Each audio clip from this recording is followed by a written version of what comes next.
চমু চাপিছে বিধানসভা নিৰ্বাচন শদিয়াৰ পৰা ধুবুৰীলৈ সমষ্টিয়ে আমাৰ এই যাত্ৰা প্ৰশ্ন এটাই শাসক বিৰোধীৰ এবাৰ ইছ্যু কি হ'ব ৰাইজে কাক আকোৱালি ল'ব আপোনাৰ কাষলৈ আহিছোঁ আমি যেতিয়া আহিছোঁ দেখিছোঁ যে আপুনি ইয়াত আহি বহু সময়ৰ পৰা আমালৈ অপেক্ষা কৰি আছে আপোনাৰ নামটো কওক আৰু কি ক'ব আজি মোৰ নাম মুজাহাৰ আলী মোৰ গাঁও পঞ্চায়ত আউলাতুলি গাঁও পঞ্চায়ত মোৰ ইয়াতে অলপ কথা ক'ব লৈ মই ৰখি আছোঁ আমাৰ বিকলাংগসকল জলেশ্বৰ সমষ্টিত দীনদয়াল আঁচনি পাইছিলোঁ আমি দীনদয়াল আঁচনিৰ পিছত আমাক অৰুণোদয় আঁচনি দিয়া হৈছিল জলেশ্বৰ সমষ্টিৰ বিকলাংগসকলক এই অৰুণোদয়ৰ আঁচনিৰ পৰাও আমাক বিকলাংগসকলক এই চৰকাৰে বাদ পেলাইছে এইটোৰ কাৰণে মই দুই চাৰি কথা ক'ম ইয়াতে আমাৰ জলেশ্বৰ সমষ্টিত যিমান বিকলাংগ আছে মোৰ নিচিনা একদম দুখীয়া মানুহ একদম গৈৰ পাৰি বেৰা এনেকৈ বেৰা বহুত ধীৰে চিৰণি বেৰেঞ্চত বুবা কথা ক'ব নোৱাৰে মানে বিভিন্ন ধৰণে বিকলাংগ আমাক বাদ পেলাইছে আমি আজি 8-9 মাহৰ পৰা আমি জলেশ্বৰ সমষ্টি কামাখ্যাবাৰী জলেশ্বৰ ব্লকৰ যিমান বিকলাংগ আছোঁ এটা মানুহ পইচা নাপাবলৈ আছোঁ 8-9 মাহৰ পৰা আমাক দীনদয়ালৰ পৰা বাদ পেলাইছে অৰুণোদয়ৰ পৰা বাদ পেলাইছে মোৰ এইটো চৰকাৰৰ পৰা মোৰ দাবী আমাৰ বিকলাংগসকল জলেশ্বৰ সমষ্টিত যিমান মানুহ বাদ আছে ইহঁতক দিব লাগে নহ'লে আমি ইয়াৰ 26ৰ ভোটত আমি বেলেগ ৰাস্তা ল'ম আন্দোলন কাৰ্যকৰী কৰিম আমাৰ বিকলাংগসকলৰ পৰা আমি জি পি ৱাইজতো জানাইছোঁ সব জাগাত জানাইছোঁ আমাক গুৰুত্ব নদে ইয়াতে আমি পইচা দিব নোৱাৰোঁ 5,000-6,000 টাকা খাই কিনে ইয়াতে নামগুলো পাঠাইছে বাইদেউ আমি পোৱা নাই আমি আপোনাৰ প্ৰথমতে কওঁ যে আপোনাৰ ঘৰত কোন কোন আছে আৰু আপুনি কেনেকৈ চলিছে এতিয়া মোৰ ঘৰত মোৰ দেউতা আছে মোৰ মা আছে মোৰ দুটা ল'ৰা আছে মোৰ তিৰিটো আছে আৰু মই নিজে হেণ্ডিকেপ মোৰ তিৰিটোও হেণ্ডিকেপ আমি কোনো এটা সুবিধা পোৱা নাই বিকলাংগসকলক এনেকুৱা দুৰ্নীতি কৰিছে এইটোৰ কাৰণে মই এইখানি কৈয়ে মই বাদ দিছোঁ আৰু আমাৰো এটাই আহ্বান এটাই অনুৰোধ যে বিশেষভাৱে সক্ষম যিসকল ব্যক্তি যিসকল লোক তেওঁলোকে যিখিনি পাব লাগে তেওঁলোকৰ যিখিনি সুবিধা লাগে সেই সুবিধাখিনিৰ পৰা তেওঁক বঞ্চিত কৰা নহওক আমি দেখিলোঁ আপোনালোক যথেষ্ট উৎফুল্লিত হৈছে যে পোৱা নাই বা আপোনালোকে সমৰ্থন কৰিছে কিন্তু আপোনালোকৰে বিধায়ক আছে বিধায়ক থকাটো যেতিয়া আঁচনি আহে তেতিয়া আমাৰ এই অঞ্চলত যিবিলাক বিজেপিৰ কৰ্মকৰ্তা আছে সিহঁতে নিজৰ লাভৰ কাৰণে আজি আপুনি দেখিছে এজন বিকলাংগ মানুহক কেনেকৈ তেওঁৰ মনৰ ভাৱ প্ৰকাশ কৰিছে প্ৰত্যেকজন বিকলাংগ মানুহক নিদিয়ে যিবিলাক মানুহে বিজেপি কৰে যিবিলাক মানুহে বিজেপিৰ হয় কৰ্মকৰ্তা সেইবিলাক মানুহক দিয়ে তেওঁলোক দুখীয়া মানুহৰ নিদিয়ে কোনো বিকলাংগ মানুহক নিদিয়ে যিবিলাকে বিজেপিক ভোট দিয়ে সেইবিলাকো দিয়ে সিহঁতৰ কোনো মানে আপোনালোকৰ কোনো মানে ন্যায় বিচাৰ নাই যিসকলে সিহঁতকে ভোট দিয়ে সেইলোকৰ মানুহক দিয়ে আজি আমি এই বিকলাংগ মানুহৰ কথা শুনি আজি আমি নিজকে বহুত দুখিত অনুভৱ কৰিছোঁ কিয়নো এনেকুৱা বিকলাংগ জলেশ্বৰ সমষ্টিত বহুতো আছে তেনেকুৱা কোনো মানুহক দিয়া নাই নিজৰ স্বাৰ্থৰ কাৰণে ভোটৰ স্বাৰ্থৰ কাৰণে ৰাজনীতি কৰে দুখীয়াৰ স্বাৰ্থৰ কাৰণে কেতিয়াও বিজেপি ৰাজনীতি নকৰে এনেকুৱা দুৰ্নীতি কৰি আছে এনেকুৱা গোটেই আমাৰ জলেশ্বৰ সমষ্টিত নহয় গোটেই অসমতে এনেকুৱা দুৰ্নীতিৰ জৰিয়তে বিজেপি চৰকাৰ চলাই আছে দুখীয়া মানুহৰ চৰকাৰ এই বিজেপি চৰকাৰ নহয় বিকলাংগৰ চৰকাৰ বিকলাংগ মানুহক দেখাটো বিজেপি চৰকাৰৰ দায়িত্ব নহয় এইটো আমি বিজেপিক প্ৰশ্ন কৰিছোঁ আপোনালোকৰ সন্মুখতে এজন বিকলাংগ মানুহে ইমানকৈ মানে আপোনালোকক প্ৰশ্ন কৰিলে ইয়াৰ উত্তৰ আপোনালোকে দিব লাগে এতিয়া কথাটো হৈছে যে বিজেপিয়ে উন্নয়নৰ কথা কয় যেনেকৈ চৰকাৰ চলি আছে এগৰাকী বিশেষভাৱে সক্ষম ব্যক্তিৰ পৰা আমি অনুষ্ঠানটো আৰম্ভ কৰিলোঁ বন্ধুসকলে কৈছে যে বিকলাংগৰ ক্ষেত্ৰত বিজেপিয়ে দুৰ্নীতি কৰিছে শব্দটো দুৰ্নীতি বুলি ক'লেতো নহ'ব প্ৰথম কথা জলেশ্বৰ সমষ্টিৰ ইয়াত আছে বিধায়কজন কংগ্ৰেছী আৰু যিজন তাতে পঞ্চায়ত প্ৰতিনিধি আছে তেওঁলোকক কিন্তু কংগ্ৰেছীয়ে প্ৰথম কথা হৈছে অৰুণোদয় বাছনি প্ৰক্ৰিয়াটো কেনেকৈ হৈছে প্ৰথম কথা বাছনি প্ৰক্ৰিয়াটো ব্লকৰ যোগেদি পঞ্চায়তৰ মেম্বাৰসকলে তেওঁলোকে বাছনি কৰিছিলে পঞ্চায়তৰ সদস্যসকলে বাছনি কৰি পঞ্চায়ত প্ৰতিনিধিৰ যোগেদি ভিডিঅ' জমা দিছে তাৰপিছতহে সেই বেনিফিচিয়াৰী চিলেকশ্যন হৈছে তো গতিকে প্ৰথম যিটো অৰুণোদয়ৰ যিটো গাইডলাইন বিধৱা বিকলাংগ তাৰপিছত আপোনাৰ ডাইভৰ ছেপাৰেট বা আনমেৰিড 45+ প্ৰথম কথাটো হৈছে বিকলাংগৰ দ্বিতীয় কেটাগৰীত পৰে বিধৱাখিনি দিয়াৰ পিছতে বিকলাংগ দিবলৈ মই নিজে দুখিত যে তেনেকুৱা এজন বিকলাংগ ব্যক্তিক ফাৰ্ষ্ট কেটাগৰী হোৱাৰ পিছত অৰুণোদয়ৰ পৰা বঞ্চিত হ'ব লাগিছে কিন্তু ইয়াৰ কাৰণে সম্পূৰ্ণ দুখী কংগ্ৰেছ দলটো কাৰণ ইয়াৰ প্ৰতিনিধিসকলে যেতিয়া নিজৰ স্থানীয় জেগাটোৰ বিষয়ে অৱগত নহয় তেওঁলোকৰ নিজৰ প্ৰতিনিধি যে নিজৰ ভোটাৰৰ বিষয়ে নিজৰ নাগৰিকৰ বিষয়ে অৱগত নহয় তেওঁলোকৰ বিষয়ে তেওঁলোকে কি কাম কৰিব গতিকে প্ৰথম কথাটো হৈছে বিকলাংগ ব্যক্তিসকল বুলিও কোৱা নাই বিকলাংগ এতিয়া দুটা দেখিছোঁ মই খুবেই দুখিত যে তেওঁলোকে পোৱা নাই আৰু মই বিচাৰোঁ আগৰ হয় তেওঁলোকে পোৱাটো প্ৰথম প্ৰায়ৰিটি পাব লাগে কিন্তু পাব লগা হ'লে জনপ্ৰতিনিধিসকল কিন্তু চৰকাৰী পক্ষ থাকিব লাগে চৰকাৰী পক্ষ থাকিলে প্ৰথম কথাতে তেওঁলোকে চৰকাৰ অভিযোগ দিয়াৰ সুযোগ এটা পায় আৰু তেওঁলোকে যে পোৱা নাই তাৰ বাবে যিসকল তাত প্ৰতিনিধি তেওঁলোক সম্পূৰ্ণৰূপে দোষী দুৰ্নীতি বুলি শব্দটো ক'লেতো নহ'ব বাইদেউ কাৰণ দুৰ্নীতি বুলি শব্দটো অনাৰ আগতে দুৰ্নীতি কোনে কৰিছে কি প্ৰক্ৰিয়াত হৈছে সেইটো শব্দ ক'ব লাগে এই যে টকাটো বুলি কৈছে টকাৰ লেনদেন হৈছে টকাৰ লেনদেন হ'ব লগা হ'লে প্ৰতিনিধি তেওঁলোকৰে হয় যদি কংগ্ৰেছৰ প্ৰতিনিধিয়ে টকা লৈছে তো কংগ্ৰেছৰ বিধায়কৰ সপক্ষে যে কথাবোৰ পাতিছে তেওঁলোকে দোষী নহয় নেকি? ইয়াতে যিসকলে উত্থাপন কৰিছে যে দুৰ্নীতি কৰিছে বুলি, গতিকে প্ৰথমতে কংগ্ৰেছৰ সদস্যসকলে নিজে প্ৰমাণিত কৰিল যে কংগ্ৰেছ দলটো সম্পূৰ্ণৰূপে দুৰ্নীতিযুক্ত। বাকী তেওঁ ক'ব। আমি কথা পাতিম, যিহেতুকে সকলোৰ লগত কথা পাতিব লাগিব, বহুতো সংগঠন আছে। ৰাইজৰ তৰফৰ পৰা কি ক'ব? কাৰণ দুগৰাকীকৈ বিশেষভাৱে সক্ষম ব্যক্তি, আমি আনগৰাকীৰ সৈতে কথা পতা হোৱা নাই। এই কথাটো কি হ'ব? কাৰণ কংগ্ৰেছৰ বিধায়ক, ইফালে চৰকাৰ আছে, বিজেপি আৰু অগপো আছে আমাৰ সৈতে ইয়াত। মই মানিক আহমেদ। আমি প্ৰথমতে আমি এইটোৱে ক'ব বিচাৰোঁ যে আমি জলেশ্বৰ সমষ্টিৰ ৰাইজে হৈছোঁ সমস্যা।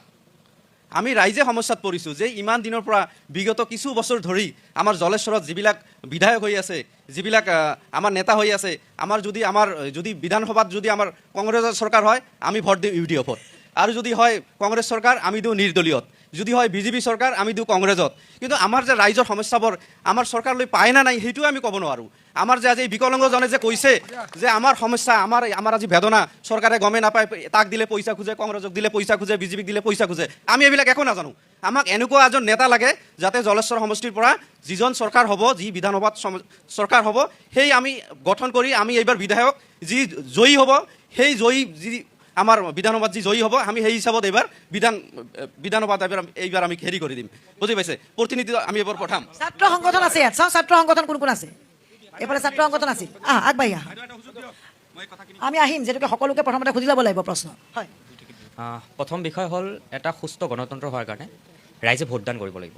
আমি ইতিমধ্যে বহুত সমীক্ষাত আমি পাইছোঁ আমাৰ যিবিলাক লোৱাৰ আছামৰ সমষ্টি আছে তাতে আমাৰ মানুহে ভোটে দিব নাযায়। যিদিনা ভোট দিয়া হয় সেইদিনা আমাৰ ভোটৰ পাৰ্চেণ্টেজ কিমান হয়? 60%, 70%, 80%, তাৰ ওপৰত কেতিয়াও ভোটে দান দিয়া নহয়। তো প্ৰথম কথা আমি এজ এ বিদ্যাৰ্থী পৰিষদ আমি সকলোৱে আমি এটা কেম্পেইনিং চলাই আছোঁ যে 100% ভোটিং, 100% ভোটিং প্ৰথম হ'ব লাগিব। সুস্থ গণতন্ত্ৰ এটা গঠন হোৱাৰ কাৰণে আমাৰ ভোটিং হ'ব লাগিব, আৰু সুস্থ গণতন্ত্ৰ ঘটাৰ কাৰণে আমি জানিব লাগিব যে আমি কাক ভোট দি আছোঁ।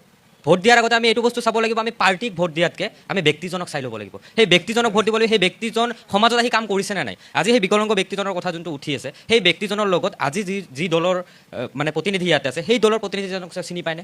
তেওঁ জানেনে? সেইটো ডাঙৰ প্ৰশ্ন।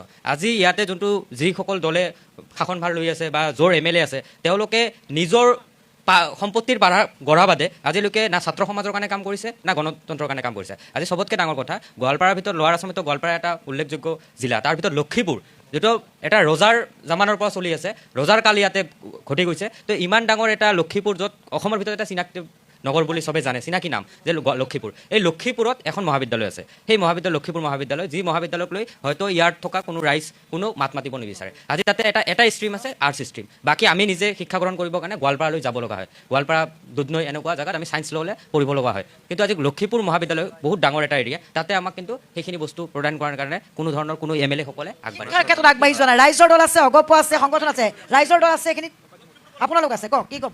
কাক দেখিছে? কি হৈছে আচলতে? চাওক, আপোনালোকৰ এই ডিবেট চাওঁতে কোনোবাই সন্মানীয় ব্যক্তি এজনে কৈছে যে ব্যক্তিজনক চাইহে আমি এইবাৰ নিৰ্বাচিত কৰিম।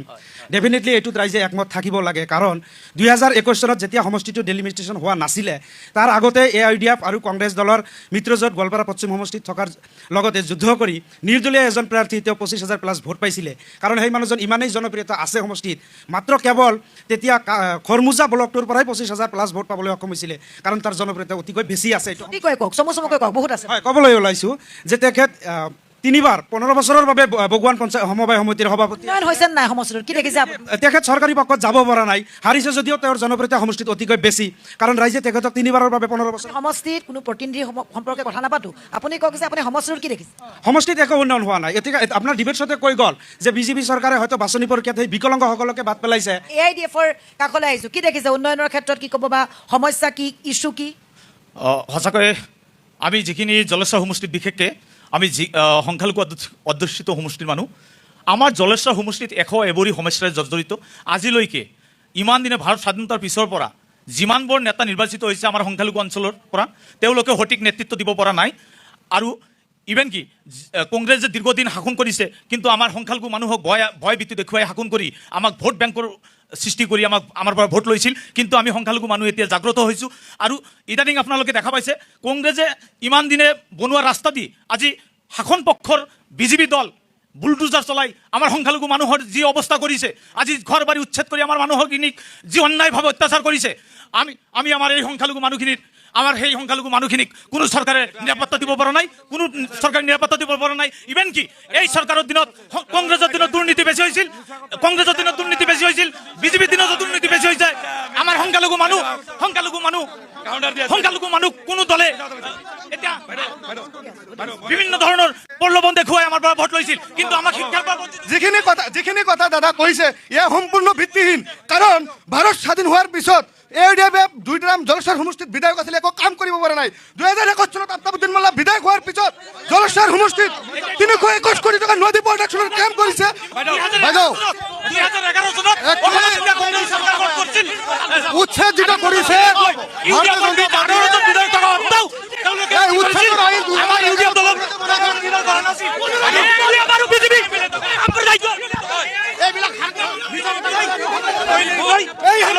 চৰকাৰ গঠন কৰিছিল আৰু কংগ্ৰেছে হত্যাযজ্ঞ চলাইছিল। ৰ'ব বলক ঠিক আছে, চব ঠিক আছে, পিছলৈ যাওক, পিছত ঠিক মই শুনিম আপোনাক নহয়, আপোনালোক ঠাই নিজৰ স্থানলৈ গ'লে আমি ঠিক আছে, বলক নিজৰ স্থানলৈ বলক, নিজৰ ঠাইলৈ বলক। এঘণ্টা আমি ঠিক আছে চবকে দিম, নিজৰ ঠাইলৈ বলক, চব নিজৰ ঠাইলৈ। এঘণ্টা সময় আমি আপোনালোকৰ লগত আছোঁ, চবকে দিম। আপোনালোক চব নিজৰ জেগালৈ, তালৈ আপুনি নিজৰ জেগালৈ যাওক। চব কথা আমি চবৰে চব কথাই শুনিম, সকলোৰে কথা শুনিম। ৰ'ব কংগ্ৰেছ আৰু উচ্ছেদৰ বিষয়ে আমি ক'ম। প্ৰথম আপোনাক ধন্যবাদ জনাইছোঁ বাইদেউ, প্ৰথম 365 আমি ধন্যবাদ জনাইছোঁ। আপুনি ৰিম'ট এৰিয়াত আহিছে, ইয়াৰ কাৰণে আপোনাক কোটি কোটি ধন্যবাদ। তাৰপিছত আমাৰ এই দাদাই বিশেষভাৱে সক্ষম, তেখেতে আমাক কৈছে যে তেখেত অৰুণোদয় আঁচনি পোৱা নাই। মই আপোনালোকক কৈছোঁ 365ৰ যোগেদি কৈছোঁ যে অসমৰ সৰ্বকালৰ সৰ্বশ্ৰেষ্ঠ কৰ্মদক্ষ জনতাৰ জননেতা আমাৰ সকলো শ্ৰদ্ধাৰ মাননীয় মুখ্যমন্ত্ৰী ডক্টৰ হিমন্ত বিশ্ব শৰ্মা ডাঙৰীয়াৰ নেতৃত্বাধীন বিজেপি চৰকাৰে শদিয়াৰ পৰা ধুবুৰীলৈকে সকলো জাতি জনগোষ্ঠীৰ সৰ্বাংগীন উন্নয়নৰ কাৰণে দিন ৰাতি একাকাৰ কৰি কাম কৰি আছে। প্ৰথম কথা। 2 নম্বৰ, 1 মিনিট ক'ব দিয়ক।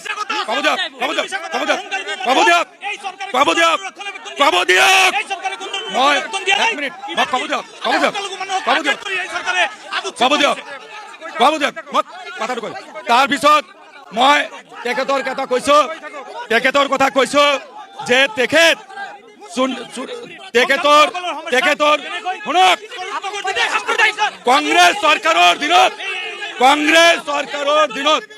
শুনক, লাহে কথা কওক, লাহে কথাৰ কটাকটি হুলস্থুলীয়া পৰিৱেশৰ বাবে আমি অনুষ্ঠান ৰখাবলগীয়াত পৰিছোঁ মাজতে। এবাৰ আগৰ পৰাই যাওঁ। মিত্ৰজোঁটৰ চৰকাৰ চলি আছে, ইয়াত আছে বিধায়ক কংগ্ৰেছ। কি দেখিছে, উন্নয়ন হৈছেনে? মই প্ৰথমতে DY 365ৰ নতুন বছৰৰ শুভেচ্ছা জ্ঞাপন কৰিছোঁ। গোটেই অসমক ৰাইজক মই শুভেচ্ছা জ্ঞাপন কৰিছোঁ অগপ দলৰ পৰা।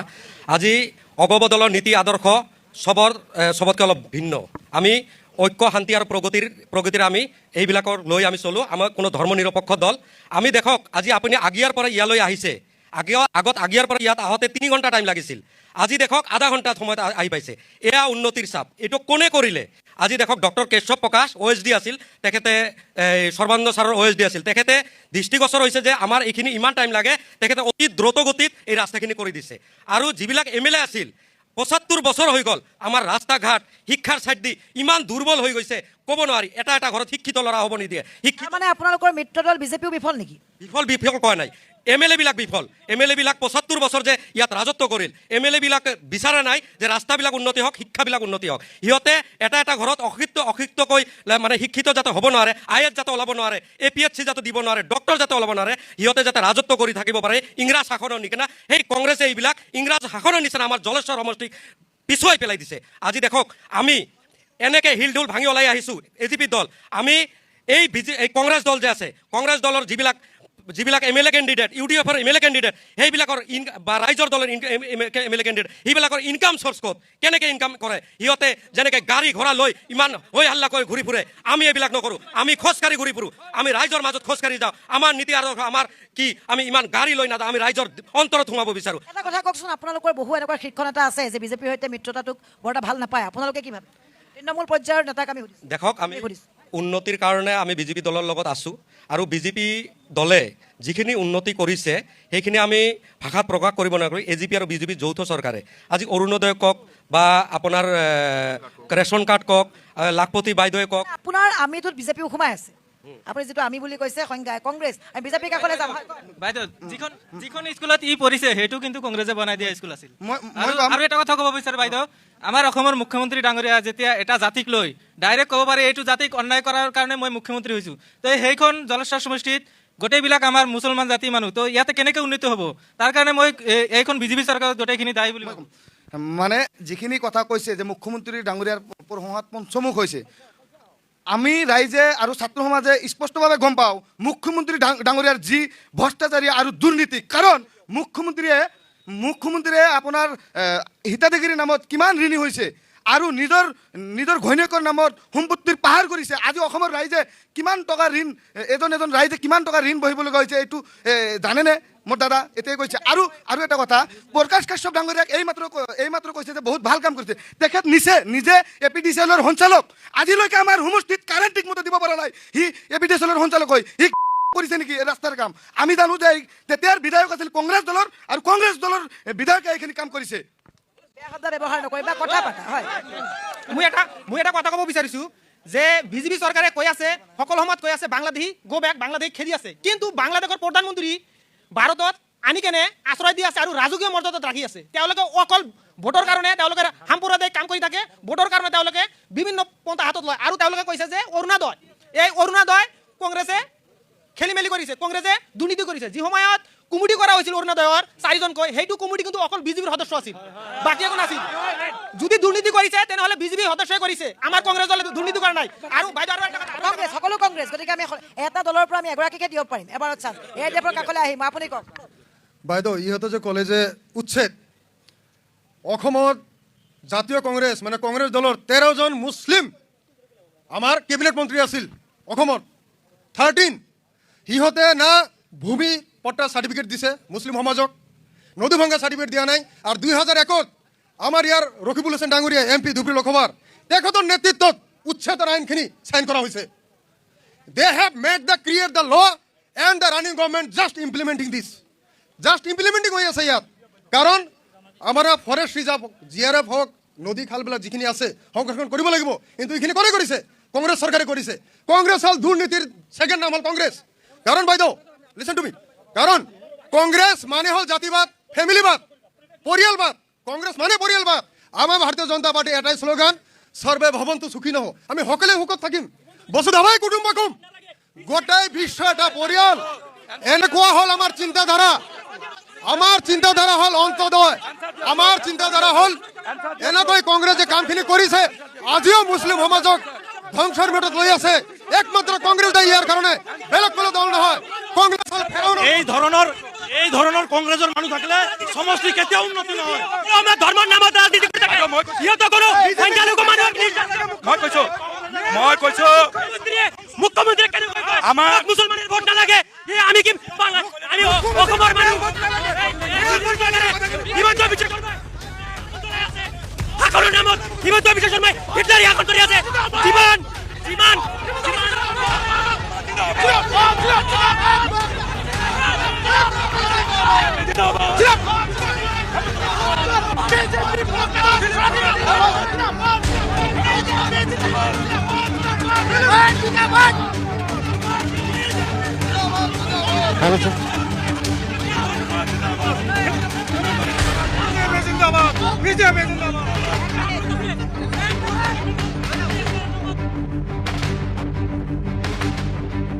বাৰে বাৰে অনুষ্ঠান বন্ধ কৰিবলগীয়া এটা পৰিৱেশৰ সৃষ্টি হৈছে। আমি শাসক বিৰোধী দল সংগঠন সকলোকে এটাই অনুৰোধ কৰিছোঁ, আমি আপোনালোকৰ কাষলৈ আহিছোঁ, আপোনালোকৰ কথা শুনিবলৈ আহিছোঁ। গতিকে আপোনালোকে যদি ভালদৰে কথাবোৰ কয় উপস্থাপন কৰে, গতিকে অনুষ্ঠানটোত আমাৰ মাধ্যমেৰে আপোনালোকক আমাৰ অসমবাসীয়ে চাই আছে, গতিকে আমি কথা পাতিম। মই আপোনাক সুধিছোঁ, আপুনি অথনিৰ পৰা কিবা এটা ক'বলৈ বিচাৰি আছে? নিশ্চয়। আজি আমি ইয়াত যিখিনি সমষ্টিবাসী ৰাইজ গোট খাইছোঁ, আমি সমষ্টি যদি উন্নয়ন লাগে, আমি নিশ্চয় আমি ধৰ্মৰ ভিত্তিত নহয় কৰ্মৰ ভিত্তিত ভোট কৰিব লাগিব। আজি মই সংখ্যালঘু ৰাইজক মই অনুৰোধ কৰিছোঁ যে আপোনালোকে UDFৰ MLA বনাইছে, কংগ্ৰেছৰ MLA বনাইছে, একবাৰ বিজেপিৰ MLA বনাই দেখাওক। যদি সমষ্টি উন্নতি নহয় তেতিয়া আপোনালোকে ক'ব। আজি আপোনালোকৰ জলেশ্বৰ বা পশ্চিমত বিজেপিৰ MLA নোহোৱাকৈ আজি নদী বান্ধ হৈছে, কিন্তু কংগ্ৰেছ চৰকাৰে 70 বছৰত 1 কিলোমিটাৰ নদী বান্ধ বান্ধিব পৰা নাই। আজি তাৰাংগপুৰৰ নদী বান্ধ হৈছে, আজি পৰাবিটাৰ নদী বান্ধ হৈছে, যাই চাওক আপোনালোকে কিমান চৰৰ মাটি তাতে উঠিছে। আজি কাৰ উপকাৰ হৈছে? আজি সংখ্যালঘু লোকৰ উপকাৰ হৈছে। আজি কংগ্ৰেছে অকল সংখ্যালঘু লোকক ইউজ কৰি ভোটখন লৈছে আৰু এওঁলোকক দলিয়াই দিছে। আজি কংগ্ৰেছৰ দিনত মুছলমান মানুহক মাটিৰ পাট্টা দিব পৰা নাই, কিন্তু বিজেপি চৰকাৰে অনুৰোধৰ মাধ্যমত লাখ লাখ মানুহক মাটিৰ পাট্টা দিছে, 1 পইচা নোহোৱাকৈ পাট্টা দিছে। আজি কংগ্ৰেছৰ এনেকুৱা এটা দেখাওক যে এওঁলোকে মাটিৰ পাট্টা দিছে। আজি আমাৰ হেমন্ত বিশ্ব শৰ্মাই কৈছে যোনে দেশক ভাল নাপায় তাৰ ভোট নালাগে, মিয়াৰ ভোট নালাগে বুলি কোৱা নাই, যোনে দেশক ভাল নাপায় তাৰ ভোট নালাগে।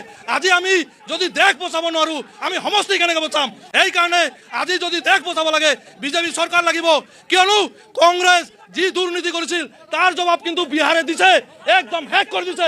আৰু আগন্তুক 26ত এই সমষ্টি 4টাৰ পৰা কংগ্ৰেছক উচ্ছেদ কৰিব বুলি ৰাইজে আজি প্ৰতিষ্ঠা কৰিব লাগিব। মই কওঁ কংগ্ৰেছ যদি ইমান উন্নতি কৰি লয় তেনেহ'লে ইমান আজি এই সমষ্টিত উন্নতি আপোনালোকে দেখা পালে। আজি বিজেপি চৰকাৰ নোহোৱা স্বত্তেও আজি বিজেপিয়ে সংখ্যালঘু মানুহক উন্নয়ন নোহোৱাৰ এটা অভিযোগ আছে, চৰকাৰ আপোনালোকৰে আছে। আজি বিজেপি চৰকাৰ হোৱাৰ পিছত যিখিনি উন্নয়ন হৈছে আপোনালোকে চাব পাৰে, বহুত উন্নয়ন হৈছে আজি বিজেপি চৰকাৰ হোৱাৰ পিছত। আজি কংগ্ৰেছ আৰু মই আহিম আপোনাৰ ওচৰলৈ। কংগ্ৰেছ আৰু AIDF ৰ কথা সঁচাকৈয়ে যদি কওঁ এটা সময় অপব্যৱহাৰ কৰা হৈছে। শাসক বিৰোধী দল সংগঠন সকলোকে এটাই অনুৰোধ যে আপোনালোকে সকলোৱে কথাৰ কটাকটি কৰক, খালি নিজে যুক্তিৰে খণ্ডন কৰক ইজনে সিজনৰ যিবোৰ কথা। এটা অনুৰোধ আমি কৰি আপোনালোকক আকৌ অনুষ্ঠান আমি আৰম্ভ কৰিছোঁ। মই ৰাইজৰ কাষলৈ গৈছোঁ, কাৰণ দল সংগঠনৰ কাষলৈ গ'লেই আপত্তি কৰে সকলোৱে, গতিকে ৰাইজৰ পৰা আমি প্ৰথম আৰম্ভ কৰোঁ। আপুনি ক'ব, প্ৰথমতে কওক উন্নয়ন হৈছে নাই, আৰু দলসমূহে পলিটিকেল পাৰ্টিৰ কথা কৈছোঁ, কি কাম কৰিছে কি কাম নাই কৰা। নমস্কাৰ বাইদেউ, মই জলেশ্বৰ সমষ্টিৰ পৰা বিলং কৰোঁ। যিহেতু জলেশ্বৰ সমষ্টিক লৈ চৰ্চা হৈ আছে, ভাৰতবৰ্ষ স্বাধীন হোৱাৰ পিছত জলেশ্বৰ সমষ্টিৰ কোনো ধৰণৰ আজিলৈকে উন্নয়ন হোৱা নহয়। বিভিন্ন ধৰণৰ সমস্যাৰে ভাৰাক্ৰান্ত, বিশেষকৈ যাতায়াতৰ ক্ষেত্ৰত সমস্যা হৈ আছে, গৰাখহনীয়াৰ ক্ষেত্ৰত সমস্যা হৈ আছে। ইয়াৰ পৰা বিভিন্ন দলৰ প্ৰতিনিধি নিৰ্বাচিত হৈ আহিছে, কোনো এজন প্ৰতিনিধিয়ে বিধানসভা মজিয়াত বা সদন কি কয় সংবাদ মাধ্যমত আমাৰ সমস্যাসমূহ সঠিকভাৱে উত্থাপন কৰিব পৰা নাই। ইভেন কি আমি সাংসদ নিৰ্বাচিত যে কৰিছোঁ আমি অতিকৈ লাজ পাওঁ, দুৰ্ভাগ্যৰ বিষয়। সংসদত গৈ পেলাই এই সমস্যাখিনি তেখেতে ভালকৈ উত্থাপন নকৰে। তাৰপিছত আমাৰ যিবিলাক বিধায়ক গৈছে, আমাৰ যিবিলাক বিধায়ক নিৰ্বাচিত হৈছে, সেই তেখেতসকলে বিধানসভাত গৈ পেলাই ভালকৈ অসমীয়া ক'ব নোৱাৰে, আমাৰ সমস্যাখিনি ভালকৈ দাঙি দিব নোৱাৰে। তাৰপিছত মিডিয়াতো ভালকৈ ভাইট দিব নোৱাৰে। সিহঁতে অকল নিজৰ সম্পত্তিৰ পাহাৰ কৰিছে। এটা দলৰ পৰা ইয়াত প্ৰতিক্ৰিয়া দিছে, আন এটা দলক মানে অভিযোগ আনিছে সম্পত্তি কেনেকৈ কৰিল। আমাৰ যিবিলাক বিধায়ক হৈছে আমি লক্ষ্য কৰিছোঁ, আমাৰ এটা ঘৰুৱা ভাষাত কয়, যিমান বিশেষকৈ এজনক বাদ দি আমাৰ জলেশ্বৰ সমষ্টিৰ পৰা আজিলৈকে যিমান বিধায়ক হৈছে, আমাৰ ঘৰুৱা ভাষাত এটা কথা কয়, তেওঁলোক দিন ভিক্ষা তন ৰক্ষা বুলি কয়। এইটো আপুনি নিশ্চয় গম পাইছে, ৰাইজেও গম পাইছে। ৰাইজৰ বেলেগ এগৰাকী আপুনি যিহেতুকে মহাবিদ্যালয়খনত অধ্যক্ষ আছিলে, প্ৰাক্তন অধ্যক্ষ, আপুনি কি ক'ব? সমষ্টি উন্নয়ন হৈছেনে, বা শাসক বিৰোধী সকলো আছে, কাম কৰিছেনে সকলোৱে? ধন্যবাদ। DY 365 আজি বিভিন্ন দলৰ কৰ্মকৰ্তাসকলে তেওঁলোকৰ দলৰ যুক্তি সহকাৰে বস্তুবিলাক দাঙি ধৰিছে। আচলতে এখন চৰকাৰে কাম কৰে। আজি বিগত বহু বছৰ জলেশ্বৰ সমষ্টিৰ বিধায়ক আছিল, প্ৰত্যেকেই অলপ নহয় অলপ তেওঁলোকৰ সাধ্য অনুসৰি কাম কৰিছে, কিন্তু ৰাইজৰ মানে যিটো অভাৱ অভিযোগ, সেই অভাৱ অভিযোগবিলাক মনে প্ৰাণে হয়তো কৰাৰ যিটো মানসিকতা, এই মানসিকতা কোনো বিধায়কক আমি দেখা নাই। কিন্তু বৰ্তমান চৰকাৰে হয়তো বিভিন্ন বিৰোধী দলে হয়তো সমালোচনা কৰিছে। এইটো ন দি ক'ব পাৰোঁ, আগৰ চৰকাৰৰ তুলনাত এইখন চৰকাৰে মানে সমাজ উন্নয়নমূলক ৰাস্তা ঘাট হওক, শিক্ষাৰ ক্ষেত্ৰত হওক যথেষ্ট পৰিমাণে উন্নয়নৰ কাম কৰিছে। এইটো বিনা দ্বিধাই স্বীকাৰ কৰি। মহাবিদ্যালয় এখনেই আছে, শিক্ষা স্বাস্থ্যৰ ক্ষেত্ৰত কিমান আগবঢ়া? মই আপোনাক সুধিছোঁ, কিমান আগবঢ়া শিক্ষা স্বাস্থ্যৰ ক্ষেত্ৰত? স্বাস্থ্য নহয়, আমাৰ জলচৰ সমষ্টিত আমি ৰাইজৰ হৈ ক'ব খুজিছোঁ যে যিমানখিনি দলীয় সংগঠন আছে, মূল সমস্যাৰ কথা এজনেও কোৱা নাই। আমাৰ জলচৰ সমষ্টিৰ মূল সমস্যা হৈছে নদীৰ গৰাখহনীয়া। নদীৰ গৰাখহনীয়াৰ পিছত এইবাৰ চৰকাৰে আৰু আমাৰ স্থানীয় বিধায়কে জলচৰ সমষ্টিৰ 10.5 কিলোমিটাৰ চেংচন দিছে, তাৰ ইতিমধ্যে 6 কিলোমিটাৰ কাম শেষে। আমাৰ আৰু কাম কৰিব লাগিব, নদীৰ কাম কৰিলে আমাৰ চাউল ডাউল অৰুণোদয় আমাক নালাগে। আমাৰ গৰাখহনীয়া ৰক্ষা হ'লে আমি যথেষ্ট সুখী, আমি কাম কৰি খাব পাৰিম, আমি সব কিছু কৰি খাব পাৰিম। এই বিষয়ে 2021 গৰাখহনীয়াৰ সমস্যাৰ সমাধান লাগে। আৰু কোনে ক'ব? স্থানীয় লোক বহুত আছে। মই জলেশ্বৰৰ সাধাৰণ জনতা হিচাপত এইটোৱে ক'ব বিচাৰিছোঁ যে আমাৰ জলেশ্বৰ সমষ্টিৰ এটাই মূল সমস্যা হ'ল নিবনুৱা সমস্যা। যিটো সমস্যাৰ কথা কোনেও কোৱা নাই। আমাৰ জলেশ্বৰ সমষ্টি হওক, গোৱালপাৰা ডিষ্ট্ৰিক্টত হওক, কোনো এটা ইণ্ডাষ্ট্ৰি নাই যে আমাৰ ল'ৰা ছোৱালীবিলাকে যে সেই ইণ্ডাষ্ট্ৰিত যে কাম কৰিব, সিহঁতে যে কৰ্মসংস্থান লাগে, সেইটো কোনেও ধ্যান দিয়া নাই। যিবিলাক বিগত দিনত MLA আৰু যিবিলাক হৈছে আমি বিধায়ক পঠাইছোঁ, সিহঁতে কোনোদিনে আজিলৈকে আমাৰ জলেশ্বৰ সমষ্টিত এটাও ইণ্ডাষ্ট্ৰিৰ ব্যৱস্থা কৰা নাই।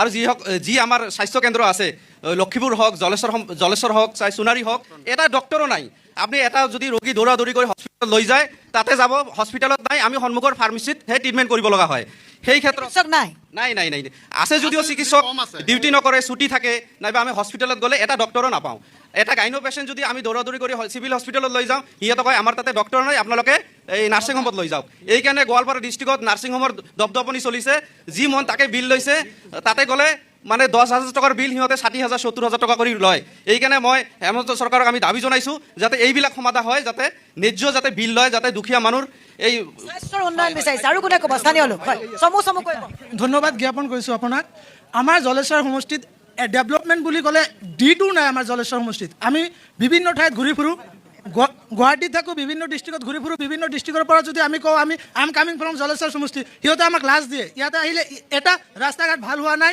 একো হোৱা নাই আমাৰ জলেশ্বৰ সমষ্টিত আৰু এটা বিশেষ এটা কথা ক'ব বিচাৰিছোঁ যোনটো আমাৰ ইভিকশ্যন চলি আছে বৰ্তমান ইভিকশ্যনৰ সময়ত যোনটো ফৰেষ্ট এক্ট 1980 এইটো কংগ্ৰেছ গভৰ্ণমেণ্টে আনিছে কংগ্ৰেছ গভৰ্ণমেণ্টে ফৰেষ্ট এক্ট অনাৰ পিছত এতিয়া বিজেপি গভৰ্ণমেণ্টে সেইটো ইয়াৰ পৰা আমাক উচ্ছেদ কৰি আছে ইয়াৰ অৰ্থ এইটো নহয় যে কংগ্ৰেছো দায়ী হয় বিজেপিও দায়ী হয় কাৰণ ইকুৱেলিটি বিফৰ ল যদি আমি সেইটো ঠাইত 1986ৰ পৰা আছোঁ তেনেহ'লে এইটো বিজেপি গভৰ্ণমেণ্টে আমাক তাত থকাৰ কাৰণে ব্যৱস্থা কৰিব লাগিব কাৰণ সেইটো ঠাইত কাৰেণ্ট দিছে এইটো ঠাইত ৰাস্তা হৈছে চব কিছু হৈছে কিন্তু এইবিলাক যে হৈছে এইটো কি আমাৰ ৰাইজৰ পইচা নহয় জানো এইটো ৰাইজৰ পইচা হয় আমাৰ টেক্সৰ পইচা হয় এই টেক্সৰ পইচা দি বিজেপি গভৰ্ণমেণ্টে আমাৰ অৰ্থনৈতিকভাৱে কেনেকৈ মানে আনএমপ্লয় অৰ্থনৈতিকভাৱে আমি একেবাৰে জাঙৰ খাই গৈছোঁ অৰ্থনৈতিকভাৱে আমি একেবাৰে অনফল হৈছোঁ সেইকাৰণে ইকুৱেলি ৰেছপনচিবল হয় বিজেপি গভৰ্ণমেণ্ট হয় কংগ্ৰেছ গভৰ্ণমেণ্ট হয় আছো আছে আমাৰ সৈতে আমি স্থানীয় লোকৰ সৈতে কথা পাতিছোঁ মিশ্ৰিত প্ৰতিক্ৰিয়া দেখিছোঁ আপুনি কি ক'ব এক কথাত উন্নয়ন হৈছে নে নাই হোৱা হয় তাৰমানে আমি মানে প্ৰত্যক্ষ কৰিছোঁ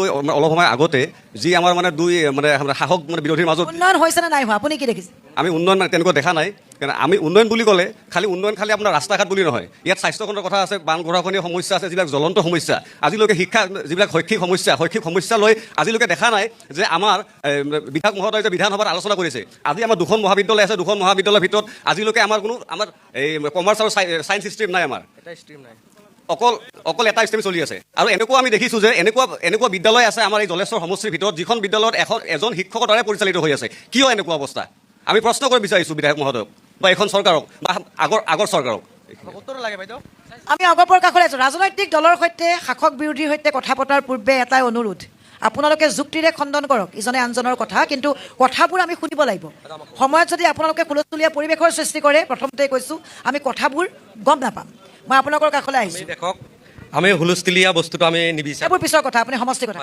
সমষ্টিৰ মেইন সমস্যা হ'ল ৰাইজে কৈছে গৰাখহনীয়া আৰু শিক্ষা ব্যৱস্থা আৰু স্বাস্থ্য ব্যৱস্থা এইখিনি দায়িত্ব আমি আজি ৰাইজৰ মাজত যদি ডেমি পেপাৰ লৈ আহে আমি লিখি দিব পাৰিম অতুল বৰা ছাৰক আমি কম কথাখিনি যে আমি যদি এইবেলি আমাক ৰাইজে বিধানসভাত পঠাই দিয়ে যিকোনো এজনক আমাৰ এজিপি দলৰ পৰা তেনেহ'লে আমি আজি ইয়াতে আপোনালোকক সাক্ষী ৰাখি কৈছোঁ যে আমি ডেমি পেপাৰত লিখি দিম যে এইখিনি সমস্যা কৰাৰ কাৰণে আমি দিনে ৰাতি লাগি থাকিম অৰ্থাৎ অগপই প্ৰাৰ্থিত্ব বিচাৰে ইয়াত প্ৰতিদ্বন্দ্বিতা কৰিব বিচাৰে অগপৰ ফালৰ আমি বিচাৰোঁ যে আমাৰ অগপ দলক এইবেলি মানে জলেশ্বৰ সমষ্টিটো এৰি দিয়ক আৰু দেখক আমাৰ সমস্যা যে আছে আমি সমস্যাৰ কথা পাতিম গুৰুত্বপূৰ্ণ কথা আমি বিজেপিৰ কাষলৈ যাব লাগিব এইটো কথা অগপই এবাৰ আহিছোঁ অগপই এবাৰ প্ৰতিদ্বন্দ্বিতা কৰিব বিচাৰিছে অগপৰ ফালৰ পৰা বিচাৰিছে মই প্ৰথম কথাটো আমি প্ৰশ্ন সুধিছোঁ অগপই প্ৰাৰ্থিত্ব বিচাৰিছে প্ৰাৰ্থিত্ব আমাৰ দলে বিজেপি আৰু এজিপি UPPL আমাৰ মিত্ৰজোঁট এতিয়া দলে আমাৰ কি কৈছে মাননীয় মুখ্যমন্ত্ৰী NDAৰ প্ৰাৰ্থী দিব এইটো দলে জানে কাক প্ৰাৰ্থী দিব NDAৰ যোনে প্ৰাৰ্থী হ'ব আপোনালোকে সহায় কৰিব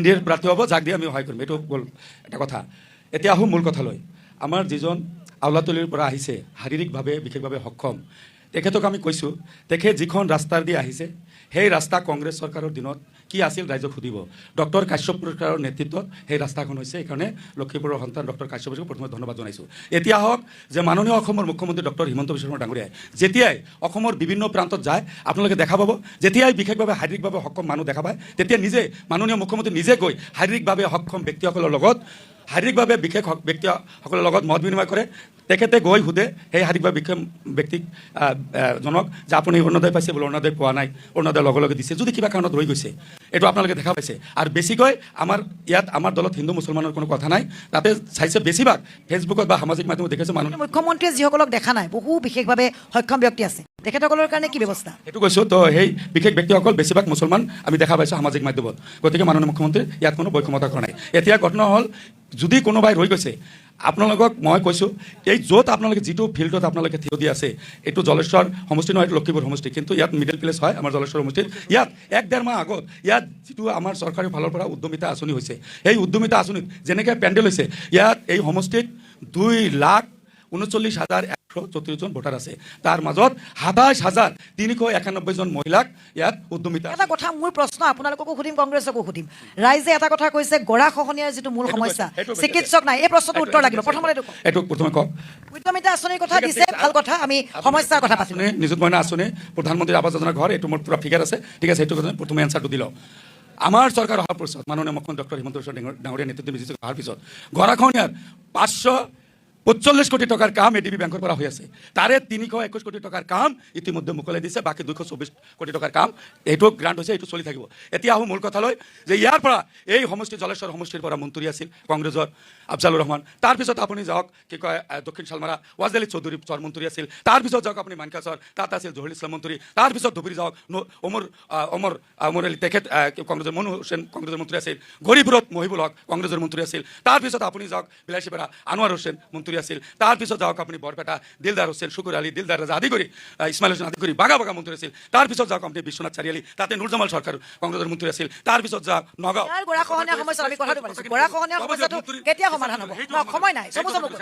সেইটো কৈছোঁ, কথাটো কৈছোঁ, হৈছে বাইদেউ কথা ক'ব দিয়ক, কথাটো ক'ব দিয়ক।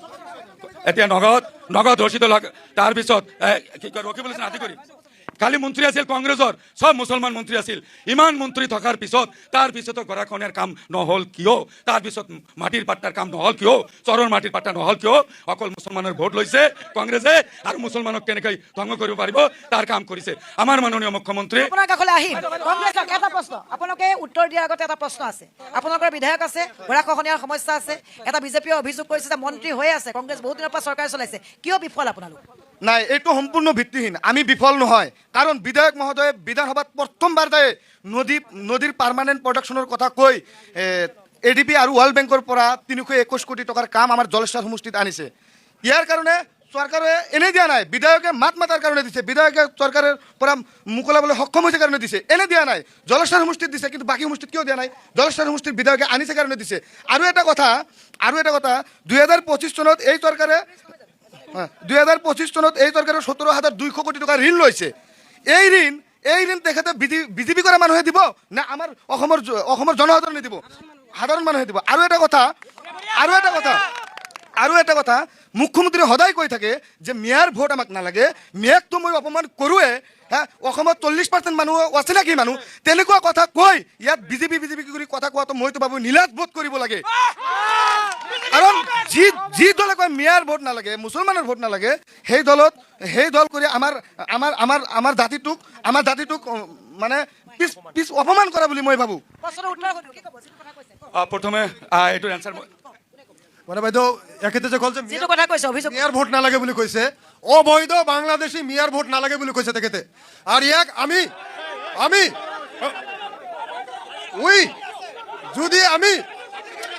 যদি অসমীয়া বুলি ভাবোঁ, তেনেহ'লে আমি এইটো কেতিয়াও গাত ল'ব নালাগে। অবৈধ বাংলাদেশী মিয়া বুলি কৈছে, মিয়া বুলি কোৱা নাই, প্ৰথম কথা। দ্বিতীয় কথা, এটোকে আপোনালোকক অসমবাসীয়ে চাই আছে, DY 365 দৰ্শকসকলে চাই আছে আপোনালোকক, গতিকে অলপ সংযমী হৈ আমি কথা পাতিম। সকলোৰে কথা শুনিবলৈ আমি আহিছোঁ, এতিয়াও বহু সময় বাকী আছে, আমি কথা পাতিম। আৰু যদি এনেকৈ আপোনালোকে খেদাখেদি কৰে, আপোনালোকৰ সমস্যাবোৰ, আপোনালোকৰ উন্নয়নৰ কথাবোৰ ৰাইজৰ কাষ নাচাপিব। আৰু এই সময়ত বিধানসভা নিৰ্বাচনৰ পূৰ্বে আপোনালোকৰ সকলো কথাই খুব গুৰুত্বপূৰ্ণ। মই AIDF-ৰ কাষলৈ আহিছোঁ। কি দেখিছে এই সমষ্টিটোত? জলেশ্বৰ সমষ্টি বিশেষকৈ আপোনাৰ সংখ্যালঘু সমষ্টি। আমি তাহানিৰ যুগৰ পৰা, কংগ্ৰেছৰ আমলৰ পৰা আমি অকল শোষণ হৈ আছোঁ, আমাক শোষণ কৰি আছে, বিভিন্ন সমস্যাত জৰ্জৰিত কৰি ৰখা কংগ্ৰেছ দলে আমাক বিগত সময়ছোৱাত যিমানবোৰ সমস্যাৰ সৃষ্টিকাৰী কংগ্ৰেছ দল আছিলে, এই কথা আমি অস্বীকাৰ কৰিলে নহ'ব, বা অপ্ৰিয় হ'লেও সত্য কথা। ডিভোটাৰৰ সমস্যা, NRCৰ সমস্যা সমাধান নকৰা চৰকাৰে আছিলে কংগ্ৰেছ চৰকাৰ। তাৰপিছত নদীৰ গৰাখহনীয়া, তেওঁলোকে এতিয়াও পাৰ্মানেণ্ট প্ৰটেকশ্যনৰ কাৰণে তেওঁলোকে বৈজ্ঞানিকভাৱে কোনো ধৰণৰ ব্যৱস্থা হাতত লোৱা নাছিলে। অকল তেওঁলোকৰ বিশ্বাস আছিলে যে সংখ্যালঘু মানুহখিনি আমাৰ বাহিৰে কাকো ভোট নিদিয়ে, সেইকাৰণে আমাক অকল ভোট বেংক হিচাপে ব্যৱহাৰ কৰিছে বিগত সময়ছোৱাত কংগ্ৰেছ চৰকাৰে। তাৰপিছত আপোনাৰ আমাৰ সমষ্টিৰ পৰা, আমাৰ সংখ্যালঘুৰ পৰা বহুত ডাঙৰ আপোনাৰ মন্ত্ৰী আছিলে সংখ্যালঘুৰ মাজৰ পৰা তেওঁলোক হৈছে আটাইতকৈ ডাঙৰ কালপ্ৰিট যিসকলে আমাৰ সমস্যাৰ সমাধান কৰা নাই আমাক সমস্যাত জৰ্জৰিত কৰি ৰাখিছে এতিয়া আমি যদি ক'ব যাওঁ যে আমাৰ যেতিয়া বিজেপি চৰকাৰ আহিলে বিজেপি চৰকাৰৰ এটা শ্লোগান আহিছে সবকা সাথ সবকা বিকাশ আচলতে সঁচা অৰ্থত এইটো সবকা সাথ সবকা বিকাশ হৈছেনে কোনোবাই ক'ব পাৰিবনে আজি আপুনি চাওক অসমৰ বৈধ ভাৰতীয় নাগৰিকক আজি আপোনাৰ অবৈধভাৱে তেওঁলোকক ডিটেইন কৰা হৈ আছে আজি মুখ্যমন্ত্ৰী ডাঙৰীয়াই নিজে কৈ আছে মিয়াসকলৰ ভোট আমাক নালাগে কত কোৱা নাই যে অবৈধ মিয়া বুলি কত কোৱা নাই এই কথাটো যোনে কৈছে এইটো মিছা কথা কৈছে আপুনি যদি হিমন্ত বিশ্ব শৰ্মাৰ আপুনি যিমানটা বাইট চাব তেখেতৰ প্ৰত্যেকটো বাইটতে দেখা যায় মিয়াসকলক ভাৰতীয় বৈধ মিয়াসকলক আপোনাৰ অপমান কৰা দেখা যায় আৰু তেওঁ অপেন ষ্টেটমেণ্টত কৈ দিয়ে মিয়াসকলক আমি অপমান কৰিমেই ইয়াৰ পিছত কেনেকৈ সংখ্যালঘু অঞ্চলত আহি তেওঁলোকে ভোট খুজিবলৈ আহে মই ভাবোঁ ইয়াতকৈ নীলাজৰ কথা আৰু একো হ'ব নোৱাৰে আৰু দ্বিতীয় কথা এভিকশ্যন দিনে ৰাতি এভিকশ্যন কৰিছে আচলতে এভিকশ্যন এক্ট অনুযায়ী তেওঁলোকে কেনেকৈ এভিকশ্যন কৰিব লাগে আচলতে সংস্থাপনৰ ব্যৱস্থা কৰাৰ পিছত তেওঁলোকক এভিকশ্যন কৰিব লাগে আৰু তেওঁলোকে কৈছে মাটিৰ পট্টা দিছে ক'ত তেওঁলোকে মাটিৰ পট্টা দিছে আমাৰ লক্ষীপুৰ চাৰ্কেলৰ আণ্ডাৰত যিসকল মুছলমানে মাটিৰ পট্টাৰ কাৰণে আবেদন কৰিছিলে গোটেইকেইটাক ৰিজেক্ট কৰা হৈছে অকল বাছি যিসকল আপোনাৰ হিন্দু মানুহ তেওঁলোককে মাটিৰ পট্টা দিয়া হৈছে গতিকে এক কথা যদি আমি ক'ব যাওঁ বিজেপি চৰকাৰৰ নিচিনা আটাইতকৈ সাম্প্ৰদায়িক চৰকাৰ এতিয়ালৈকে অসমত হোৱা নাছিলে প্ৰশ্নকেইটা উত্তৰ লৈ ল'ম আমি ভুল কথা আপোনালোকৰ সকলোৰে পাতি মই কংগ্ৰেছৰ কাষলৈ আহিছোঁ একো কৰা নাই এটা কথা আহিছে মূলত কংগ্ৰেছে একো কৰা নাই AIDF-ৰ অভিযোগ হয় AIDF-ৰ দাদাই কৈ গৈছে যে কংগ্ৰেছে এতিয়ালৈকে একো কৰা নাই কিন্তু আমি দাদা কৈ দিব খুজিছোঁ যে কংগ্ৰেছে এতিয়ালৈকে কংগ্ৰেছৰ শাসনকালত এতিয়ালৈকে যি কাম কৰি গৈছে কংগ্ৰেছে ৰেভলিউশ্যন আহিছে গোটেই অসমত নহয় গোটেই ভাৰতবৰ্ষতে গৰাখহনীয়া সমস্যাই সমষ্টিটোৰ সমাধান কিয় নহয় গৰাখহনীয়াৰ কাম আগৰ পৰা এতিয়ালৈকে চলি আছে হয় যিটো স্পীডত হ'ব লাগিছিল হোৱা নাই কিন্তু বিজেপি চৰকাৰে এইটো আৰু অৱহেলা কৰিছে ইয়াৰ ভিতৰতে মই এষাৰ বিশেষ কথা ক'বলৈ ক'ম যে সেই কথাটো হৈছে গৰাখহনীয়াৰ কথা যিটো কৈছে ইতিমধ্যে 1 বছৰ আগৰ পৰা ADB আৰু ৱৰ্ল্ড বেংকৰ পৰা আমাক 321 কোটি টকা জলেশ্বৰ সমষ্টিত দিছে 10.5 কিলোমিটাৰ আৰু তাৰে 6.5 কিলোমিটাৰ কাম ইতিমধ্যে নদীৰ গৰাখহনীয়া স্থায়ী প্ৰতিৰোধৰ কাম সম্পূৰ্ণ হৈছে আৰু 4 কিলোমিটাৰ কাম যোৱা 3 দিন আগত তীব্ৰ জোৰে আৰম্ভ হৈছে আৰু সমষ্টিত খুঁটি পুতিছে বৰ্তমানৰ কংগ্ৰেছৰ বিধায়কগৰাকীয়ে সমষ্টিত আমাৰ দুখনকৈ দলং ষ্টাৰ্ট হৈছে 4 বছৰৰ পৰা মাত্ৰ এটা খুঁটি এতিয়ালৈকে পুতি পোৱা নাই ইমান অযোগ্য বিধায়ক আমি অভিহিত কৰিছোঁ এইটো কাৰণে বিগত 5টা বছৰ উকলি গৈছে এতিয়া আপোনাৰ কলাবাৰী ৰাস্তা যিটো আমাৰ আছে দলংখনৰ এটা খুঁটি এতিয়ালৈকে পুতি পোৱা নাই আৰু আমাৰ জলেশ্বৰ সমষ্টিৰ সমস্যালৈ আমাৰ যিগৰাকী বিধায়ক আছে বিধানসভাত গৈ ভালকৈ শুদ্ধকৈ আমাৰ সমস্যাৰ কাৰণে তেওঁ মাত মাতিব নোৱাৰে তেখেতে ডিবেটত অংশগ্ৰহণ কৰিব নোৱাৰে গতিকে আমি লজ্জিত হওঁ কেতিয়াবা যদি কোৱা হয় আমাৰ জলেশ্বৰৰ বিধায়ক কোনেও চিনি নাপায় অসমৰ ৰাইজে গতিকে চিনি পাব লাগে আৰু খুঁটি পুতা নাই এনেকুৱা ধৰণৰ যিটো অভিযোগ দিছে বিৰোধী দলৰ বিধায়ক হোৱাৰ সত্ত্বেও সমষ্টিত 80 কিলোমিটাৰ ৰাস্তাৰ কাম তীব্ৰ জোৰে চলি আছে আৰু 5টাৰ পৰা 6টা ব্ৰিজৰ কাম ইতিমধ্যে চলি আছে বিৰোধী দলৰ বিধায়ক হোৱাৰ পিছতে যে 6টা ব্ৰিজ আমাৰ নিচিনা সমষ্টিত আৰম্ভ কৰিব পাৰিছে এইটো আমাৰ কাৰণে ডাঙৰ কথা আৰু AIDF-ৰ বিধায়ক আছিল 10 বছৰ এই 10 বছৰত সমষ্টিখন একদম জৰাজীৰ্ণ কৰি পেলাইছে AIDF এটা কাম কৰিব পৰা নাই আৰু চাওক বিগত সময়ছোৱাত মই সুধিব বিচাৰিছোঁ আমাৰ যোৱা বছৰ আপোনালোকৰ একেটা দল কোনে ক'ব এতিয়া চাওক আমাৰ যোৱা 5 বছৰত আমাৰ যিগৰাকী বিধায়ক আছিলে আমাৰ মথাউৰি ব্ৰহ্মপুত্ৰ গৰাখহনীয়াৰ ফলত আপোনাৰ উঠি যোৱাৰ ফলত উইদিন 6 মান্থৰ ভিতৰত আমাৰ AIDF-ৰ বিধায়ক চাহাবুদ্দিন ডাঙৰীয়া তাতে কাম ষ্টাৰ্ট কৰাইছিলে আৰু দ্বিতীয় কথা হৈছে আমাৰ জলেশ্বৰ সমষ্টিত এই বিগত 4টা বছৰে একো উন্নয়নমূলক কাম কৰা নাই গোটেই পইচা বাজেটৰ পইচা ক'ত ৰাখিছে হিচাপ দিব লাগে বিজেপিৰ কাষলৈ আহিছোঁ কি ক'ব উন্নয়নক লৈ সকলোৱে ক্ৰেডিট বিচাৰিছে আমাৰ AIDF-ৰ এই ভাইটিজনে ক'লে যে কংগ্ৰেছ আৰু বিজেপি EPT আৰু EPT কথাষাৰ ক'লে নহয় মই ৰাইজক সুধিছোঁ 2021 চনত মই কৈছোঁ কাৰণ সংখ্যালঘুৰ কাৰণে বিজেপিও যিমান জগৰীয়া কংগ্ৰেছো ঠিক তেনেকৈ জগৰীয়া এনচাৰটো দি আছোঁ তেখেত কৈছে EPT মই কৈছোঁ 2021 চনত কংগ্ৰেছ আৰু AIDF একেলগে যুঁজিছে নে নাই কওকচোন ৰাইজ হাছান মিছা যুঁজিছে তেনেহ'লে কেনেকৈ এক পিঠি বিজেপিত আৰু EPT হ'ল আমি ক'ব পাৰোঁ আপুনি বুজাত অসুবিধা হৈছে মই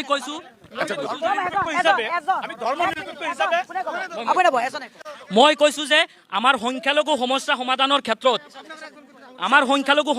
সমস্যাৰ সমাধানৰ ক্ষেত্ৰত যিমান জগৰীয়া কংগ্ৰেছ ঠিক তেনেকুৱা জগৰীয়া বিজেপি চৰকাৰ মই আপোনাক যেতিয়া মই আঁচনিৰ কথা ক'ব ধৰিছিলোঁ আজি শুনক মেডাম শুনক যোগ্যতাৰ ভিত্তিত মেধাৰ ভিত্তিত অসমত যদি চাকৰি হৈছে সংখ্যালঘু অধ্যুষিত অঞ্চলত যোগ্যতাৰ ভিত্তিত মেধাৰ ভিত্তিত চাকৰি হৈছে আপোনালোকে জানে সকলোৱে ছ'চিয়েল মিডিয়াত দেখিছে যে এটা ঘৰৰ পৰা 3জন চাকৰি পাইছে আপোনালোকে সামাজিক মাধ্যমত দেখা পাইছে আৰু এইটো এই মানুহখিনি সম্পূৰ্ণ মুছলমান 1 টকা ঘোষ নিদিয়াকৈ দুৰ্নীতিমুক্ত আমাৰ বিজেপি চৰকাৰৰ দিনত চাকৰি পাইছে এইটো কোনো অস্বীকাৰ কৰিব নোৱাৰে আৰু আমাৰ চৰকাৰে কোনো হিন্দু মুছলমান দেখা নাই মইতো কৈছোই উদ্যমিতা আঁচনিৰ আৰম্ভ কৰি নিযুত মইনা আঁচনি PM কিষাণ সকলো আঁচনি পাইছে আঁচনিবিলাক কোনে পাইছে দুখীয়া ৰাইজ পাইছে ৰ'ব মই কৈ আছো বাইদেউ ইয়াতে মিয়ালৈ এটা যে বিতৰ্ক হৈছে আমাৰ কনচেপ্ট ক্লিয়াৰ আমি অসমত জন্মগ্ৰহণ কৰিছোঁ অসমৰ বায়ু সেৱন কৰিছোঁ অসমৰ কলা কৃষ্টি মানি চলা ভাৰতৰ সভ্যতা সংস্কৃতি মানি চলা যিমান মানুহ আছে এইটো আমাৰ দলে বাৰে বাৰে কৈ আছে সেই মানুহখিনি আমাৰ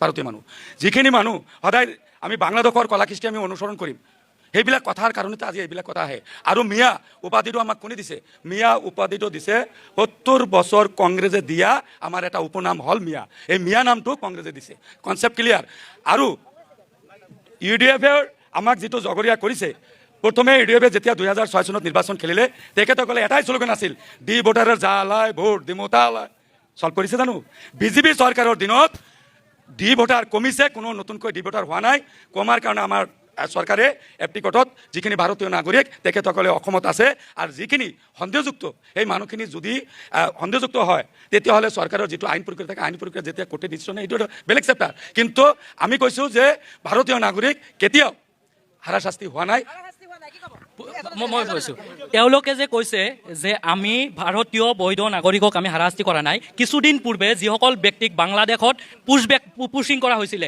সেই লোকসকল পৰৱৰ্তী সময়ছোৱাত কেনেকৈ ভাৰতীয় হ'ল যদি ভাৰতীয় নাগৰিকক এওঁলোকে অকল শাস্তি দিয়াৰ কাৰণে এই চৰকাৰখন আছে আৰু হিন্দু মুছলমানৰ মাজত ডিভাইড পলিচি যি ব্ৰিটিছসকলৰ নীতি অনুসৰণ কৰি তেওঁলোকে ডিভাইড এণ্ড ৰুল পলিচি ব্যৱহাৰ কৰি তেওঁলোকে পলিটিক্স কৰি আছে আৰু মই আৰু এটা কথা এওঁলোকক ক'ব বিচাৰিছোঁ হামলোক দুধ পিতে বাচ্চা নেহিয়ে এওঁলোকে যে কয় যে আমি মিয়াসকলক আমি ভাল নাপাওঁ মিয়াসকলক অপমান কৰিম কাক বুজাব বিচাৰে ইয়াত সকলোৱে বুজি পায় হামলোক দুধ পিতে বাচ্চা নেহিয়ে হামলোক নেহি সমজ পায়েংগে হয় হিমন্ত বিশ্ব শৰ্মাৰ এটাই টাৰ্গেট প্ৰত্যেক দিনাই আপোনাৰ কি কৰে এওঁলোকৰ ধৰ্মীয় ভাৱে ডিভাইড কৰি তেওঁলোকক অকল হিন্দুসকলৰ ভোট লোৱাৰ কাৰণে তেওঁলোকৰ এই প্ৰচেষ্টাৰ বাহিৰে কোনো প্ৰচেষ্টা দ্বিতীয় কথাটো হৈছে এওঁলোকে যে কয় উদ্যমিতা আঁচনি আৰু আপোনাৰ অৰুণোদয় আঁচনি কিমান টকা দিয়ে 1200 টকা দিয়ে এতিয়া আপুনি চিন্তা মিঠাতেলৰ দাম কিমান পেট্ৰলৰ দাম কিমান মূল্য বৃদ্ধি কৰিছে 1200 টকা এইফালে দিছে আকৌ আমাৰ পৰা 2400 টকা উঠাই লৈ আহিছে আপুনি চিন্তা কৰক এওঁলোকে আজি গোটেই ভাৰতবৰ্ষত আজি মূল্য বৃদ্ধি কিমান হৈছে আজি মূল্য বৃদ্ধি কিমান হৈছে GDP কিমান আজি অসমৰ ভাৰতবৰ্ষত কি ক'ব আপোনালোকৰ কথা কৈছে অৰুণোদয় দিছে কিন্তু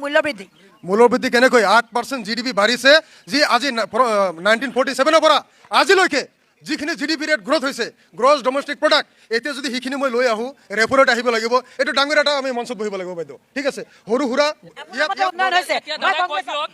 কিমান কোটি টকা অসম চৰকাৰ ঋণ হৈ আছে কৈ দিয়ক দাদাই যদি পাৰে কিমান লাখ কোটি টকা ঋণ হৈ আছে মই দাদা ক'ব বিচাৰি আছোঁ হা শ্ৰদ্ধা ৰাইজ সকলোকে যেতিয়া 2016 অসমৰ পৰা আমি ভাৰতীয় জনতা পাৰ্টীয়ে শাসনকাল লৈছিলোঁ তেতিয়া কিমান কোটি কোটি টকা আমি ঋণত আছিলোঁ মাইনাছ নহয় বহুত কোটি কোটি টকা কিন্তু বৰ্তমান যিটো আপোনালোক ক'ব বিচাৰিছোঁ নহয় বৰ্তমান যিখিনি আছে তাতকৈ বহুত আমি স্বাৱলম্বিত আছোঁ আমাৰ মহিলা সবলীকৰণ আপোনালোকে চাব যিমান মহিলা সবলীকৰণ হৈছে মাতৃ শক্তিক যিমান সবলীকৰণ কাৰণ বিকশিত ভাৰতছে বিকশিত ভাৰতত হিতাধিকাৰী সৃষ্টি কৰি আছে বিজেপিয়ে কেৱল হিতাধিকাৰী সৃষ্টি কৰি ভোটৰ ৰাজনীতি কৰি আছে তেওঁলোকে আচল যিটো সমস্যা তেওঁলোকে সেই সমস্যা সমাধানত আপোনালোকক বেলেগ এটা কথা মই আহিম আপোনালোকৰ কাষলৈ পুনৰ আহিম SIR বিষয়ে কি ক'ব অগপৰ পৰা আৰম্ভ কৰোঁ SIR বিষয়ে কোনে ক'ব কওক ধন্যবাদ জনাইছোঁ DY 365 আমাৰ মাজলৈ অহাৰ বাবে মই ইয়াতে ক'ব বিচাৰিছোঁ যে আজি জনগণে যি দাবী উত্থাপন SIR কথা কওক যিটো আমাৰ ভোটাৰৰ ক্ষেত্ৰত আহিছে আপুনি শুনিছেনে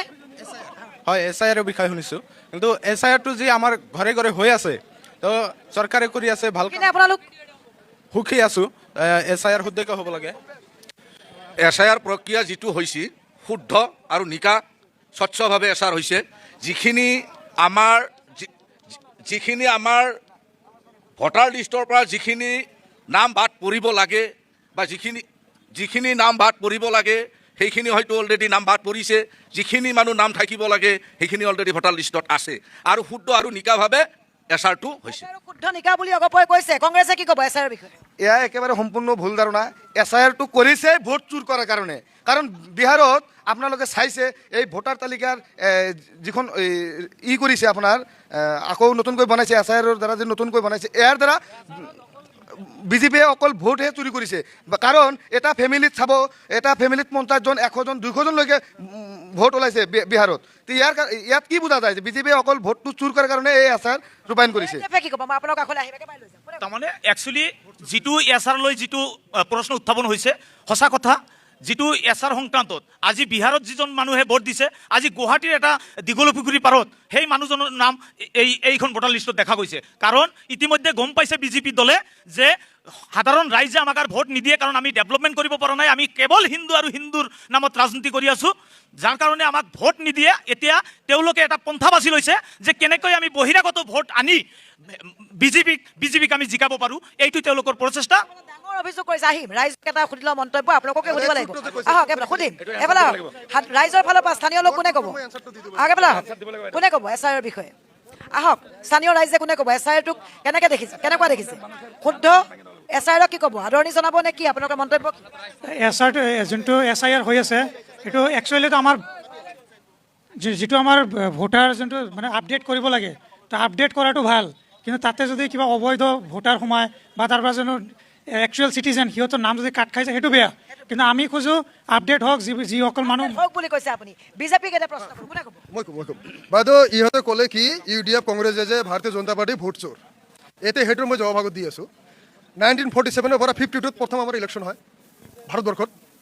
তাৰ পৰা আপ টু 1984 লৈকে কি আছিল, আমাৰ কোনো ভোটাৰ ID কাৰ্ড নাছিল, এপিক নাছিল, কোনো আপোনাৰ চিত্ৰ নাছিল। ঠিক আছে, এই এৰিয়াত কিমান ভোটাৰ আছে? বোলে 2 লাখ। 2 লাখ ভোটাৰ ভিতৰতে বা ধাৰাধাৰ সিহঁতে 100-200 ভোট যোৱাৰ পিছত কংগ্ৰেছে যেনেকৈ বুথ কেপচাৰিং তেনেকৈ কৰি 200 মাৰিছে। এনেকৈ সিহঁতে ভোটবিলাক 5 টাইমছ সিহঁতে একবাৰ বহুমত লৈ কংগ্ৰেছে আহিছে।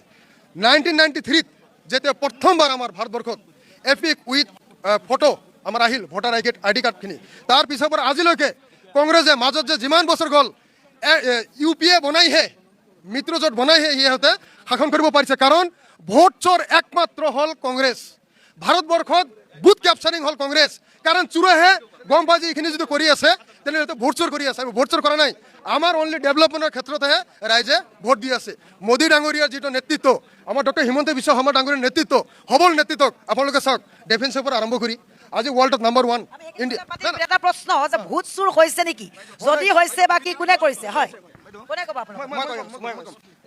এয়া ব্ৰাজিলিয়ান এজন মডেল, ভোটাৰ তালিকাত নাম কেনেকৈ সোমালে, কোন হে? এইটো কি ক'ব? মোৰ দাদা আছে। কোনটো ব্ৰাজিলিয়ান ক'ত সোমাইছে? নাম্বাৰ 1 জবাব দি আছোঁ মই। গৌৰৱ গগৈ ডাঙৰীয়াৰ গোৱালপাৰাত গোটেই অসমত মোৰ দেন লাক্স ফেক ফেচবুক একাউণ্ট ক'ৰ পৰা হ'ল? ফেক আপুনি ফেচবুক একাউণ্ট বনাই কোনোবা ইংৰাজী নাম অমুক নাম চাম লৈ লাইক কৰি আছে, দি আছে, সেইটো কেনেকৈ হ'ল? শুনক ভাৰতীয় শুনক, এতিয়া কথা হ'ল ভাৰতীয় জনতা পাৰ্টি 2014 আহিছে, আমি ভোট দিয়া নাই। কথা এটা শুনক, 2014 আহিছে, আমি মুছলিম সম্প্ৰদায়ৰ মানুহ ভোট দিয়া নাই। 2016 আহিছে, আমি ভোট দিয়া নাই। জলস্বৰ পৰা কৈ আছোঁ, জলস্বৰ কথা উঠি আছে নাই ইয়াত, আমি ভোট দিয়া নাই। 2017 আমি ভোট দিয়া নাই, 19 ভোট দিয়া নাই, 21 ভোট দিয়া নাই। তাৰ পিছতো সবকা সাথ সবকা বিকাশ কৰি আছে। কিন্তু ভাৰতীয় জনতা পাৰ্টিয়ে সবকা সাথ সবকা বিকাশ মই প্ৰশ্নটো কি কৰিলোঁ? মই প্ৰশ্ন কৰিলোঁ ব্ৰাজিলিয়ান ভোটাৰ ক'ৰ পৰা আহিল? দাদা কৈ আছে ফেচবুক একাউণ্ট। এইটো কি কথা হ'ল ৰাইজ? এইটো কথা হ'ল নেকি? মই ক'লোঁ ব্ৰাজিলিয়ান মডেল এজন ভোটাৰ তালিকাত নাম কেনেকৈ উঠিল, আৰু দাদাই এনচাৰ দিলে যে অসমত ফেচবুক একাউণ্ট। এইটো এটা হাস্যকৰ উত্তৰ পালোঁ। আৰু এটা কথা, আৰু অসম চৰকাৰে কি কৰি আছে যে এনেকুৱা ইমান ফেচবুক একাউণ্ট কৰিছে, হেন কৰিছে, যদি প্ৰমাণ আছে, অসম চৰকাৰে কি কৰি আছে? এইটো কি অসম চৰকাৰত আপুনি ভালকৈ জানে না ফেচবুক একাউণ্টটো ক'ৰ পৰা ক্ৰিয়েট হয়? এটা যে একাউণ্ট মোৰ এগেইনষ্টত বহুত মানুহ এগেইনষ্টত লিখে ফেচবুকত, ৰিপ্লাই আহিবলৈ হ'লে কিমান সময় লাগে? ডেটাবেছ ক'ত আছে গম পায় না? ফেচবুকৰ ডেটাবেছটো ভালকৈ টেকনিকেল নলেজখন ল'ব। ইমান ইজি কেৱল এইটো কাৰণেই কৰিছে যাতে সংখ্যালঘু মানুহৰ নাম বাদ পেলাই যাতে এই বহিৰাগত মানুহ দি বিজেপি আকৌ চৰকাৰত আহিব পাৰে এই চক্ৰান্তত তেওঁলোকে এচাৰ কৰিছে। ইয়াৰ বাহিৰে তেওঁলোকৰ কোনো এজেণ্ডা নাই। তেওঁলোকে ডেভেলপমেণ্টত সম্পূৰ্ণভাৱে শূন্য আৰু তেওঁলোকৰ ফেফলাস্বৰূপ আজি ওলাই পৰিছে। তেওঁলোকে হিন্দু মুছলিমৰ নামত ৰাজনীতি কৰি আমাক এই অসমখনক পুৰুষীয়া ঐক্যক বিনিষ্ট কৰিছে তেওঁলোকে এই বিজেপি দলে। এই বিজেপি দল তেনেকুৱা জগৰীয়া, এই ক্ষেত্ৰত কংগ্ৰেছৰ সমানভাৱে জগৰীয়া। মাইনৰিটি মানুহখিনিক কংগ্ৰেছৰ যিভাৱে যুগে যুগে আমাক হাৰাশাস্তি কৰি আহিছে, বিজেপিয়েও আজি সেই পন্থাই অৱলম্বন কৰিছে। গতিকে এইবাৰ আমি বিজেপি আৰু কংগ্ৰেছক সমূলাংশে উৎখাত কৰি আমি শক্তিশালী বিৰোধীক চৰকাৰত অনাৰ এটা পৰিকল্পনা কৰিছো। গোটেই অসমবাসীক আমি দাবী জনাইছো। বাইদেউ AUDF যিমানে নকওক কিয় ইতিমধ্যে আমি অলৰেডি AUDFৰ যিটো মেইন মথা এইটো উভৰাই পেলাইছোঁ। বদৰুদ্দিন আজমল ইতিমধ্যে 10 লাখ ভোটত পৰাজয় কৰি AUDFৰ কথা আমি গুৰুত্ব নিদিওঁ। কিন্তু এটা কথা বিজেপিয়ে যি কৈ আছে যে মই ক'লো এছআইআৰৰ যোগেদি ব্ৰাজিলিয়ান মানুহ আনিছে, বিহাৰৰ মানুহ অসমত আনে, অসমৰ মানুহ বিহাৰত লয়, এই যি প্ৰক্ৰিয়া এইটোৰ এনচাৰ নিদি তেখেতে কৈ আছে। একচুৱেলি কি বাইদেউ, SR means special revision, SIR means special intensive revision. অসমত SIR নহয়, অসমত চলি আছে SR। SR মানে কি, আপোনাৰ মোৰ জলেশ্বৰ সমষ্টিত ভোট আছে, মোৰ মানকাছাৰ সমষ্টিতো ভোট আছে, মোৰ দিল্লীতো ভোট আছে। Just listen to me. তো 3টা সমষ্টিত 3টা ঠাইত যদি মোৰ ভোট আছে, শুদ্ধকৰণ হৈ এটা ঠাইত মোৰ ভোট থাকিব। নাম্বাৰ 2 তাৰ পৰা কাটা যাব। বহুত মানুহ মৃত্যুবৰণ কৰিছে, ডেথ ভোটাৰ্ছ, সেইবিলাকৰ নাম কৰ্তন যাব। তাৰপিছত নতুন মানুহ যিবিলাক আহিল ভোটত নাম উঠিব, সিহঁতৰ নাম উঠিব। তাৰপিছত ফটো কাৰেকশ্যন, এড্ৰেছ কাৰেকশ্যন, এইটো হ'লে ছাৰ ইয়াত আপোনাৰ প্ৰথমৰ পৰা আপুনি এটা কথা কৈছিল, মই উত্তৰ পোৱা নাই। আপুনি এটা কথা কৈছিল যে অবৈধ বাংলাদেশীক ইয়াৰ পৰা আঁতৰাব লাগে। কিন্তু 10 বছৰ হ'ল আপোনালোকৰ চৰকাৰ অসমত, চেণ্ট্ৰেলত আপোনালোকৰ চৰকাৰ, আপোনালোকে কি কৰিলে? 10 বছৰ থকা আপোনালোকে এতিয়াও বাংলাদেশী কিয় বাংলাদেশত পঠাব নোৱাৰিলে? আৰু আপোনালোকে কাই আনি কিয় সাম্প্ৰদায়িকভাৱে হিন্দুক সংস্থাপন দিব আৰু মুছলমান বাংলাদেশী হ'লে আপুনি এতিয়াই গুচাই দিয়ক, আমাৰ আপত্তি নাই। হিন্দু মুছলমান বাঙালী যি আছে, হিন্দু যিকোনো ভাষাৰ মানুহে হওক, যিকোনো ধৰ্মৰ মানুহ হওক, সি যদি বাংলাদেশী হয় তাক বাংলাদেশী হওক দিয়ক, আমাক আপত্তি নাই। কিন্তু আপোনালোকে এটা প্ৰশ্ন পনপটীয়া প্ৰশ্ন, চেণ্ট্ৰেলত আপোনালোক 11 বছৰৰ চৰকাৰ, অসমত 10 বছৰ 11 বছৰ হৈ গ'ল, আপোনালোক কিয় এইটো অবৈধ বাংলাদেশী গুচি পাব নাই? আৰু ছেকেণ্ড কথা হ'ল UDF এটা মোৰ প্ৰশ্ন, UDF হ'ল বিজেপিৰ এজেণ্ট। কেনেকৈ ৰাজ্যসভাৰ ভোট কৰোঁ আমি যেতিয়াই আমাৰ সংখ্যালঘু ৰাইজৰ কাৰণে দাবী উত্থাপন কৰোঁ, তেতিয়া আমাক ৰাজ্যসভাৰ ভোট UDF বিজেপিক দিয়া তাৰ প্ৰমাণ আছে। আৰু বিজেপি চৰকাৰে এই স্পেচিয়েল ইণ্টেনচিভ ৰিভিজনৰ জৰিয়তে মুছলমান মানুহৰ ভোট কাটিব খুজিছে। সিহঁতে কোনো হিন্দু মানুহৰ সিহঁতে যে ডাইৰেক্ট সংখ্যালঘুৰ যিমানবোৰ সমস্যা সৃষ্টি কৰিছে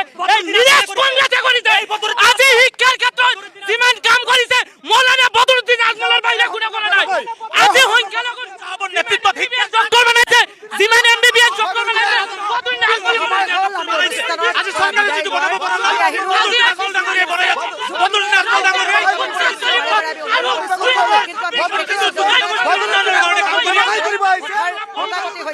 উত্তেজনা বাঢ়িছে শাসক বিৰোধীৰ মাজত। স্থানীয় লোকে নিজৰ কথা কৈছে। এতিয়া আমাৰ সকলোৰে এটা অপেক্ষা যে আহি আছে বিধানসভা নিৰ্বাচন, কাৰ পক্ষত থাকিব ৰাইজ।